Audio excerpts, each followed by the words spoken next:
Go to Baltimore to play the Ravens. This will be the first time that we get to see Jim Schwartz against a team, Jim Schwartz's defense, against a team for the second time in a season. What do you expect? I mean, I'm curious to see exactly what they do. Yeah, that's the million-dollar question. I've always equated playing Baltimore to kind of playing Navy. They're that one offense that's different than everyone else, and it all centers around Lamar Jackson and his unique ability and his skill set.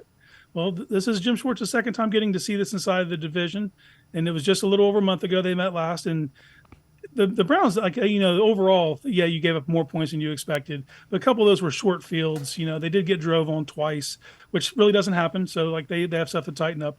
But they have to come up with answers because Baltimore had answers for them the first time.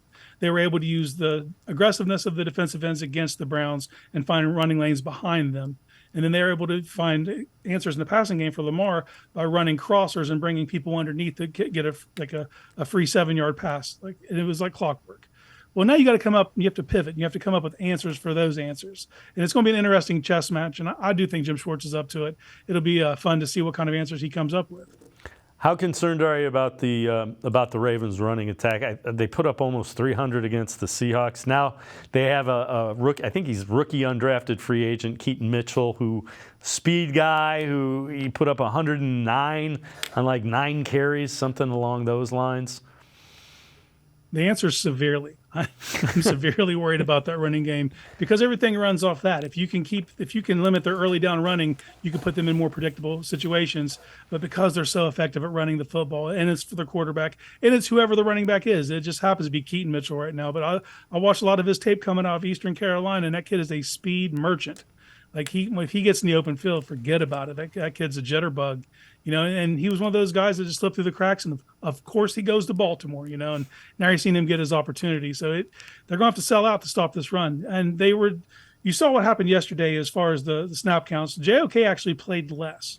So it leads me to believe that there was an emphasis to let JOK take a step back because he might have been over pursuing some of these runs and kind of using him in a more manageable pass situation as opposed to all the running down. So we'll see if that stays up. We'll see if the snap counts stay consistent with what we saw yesterday.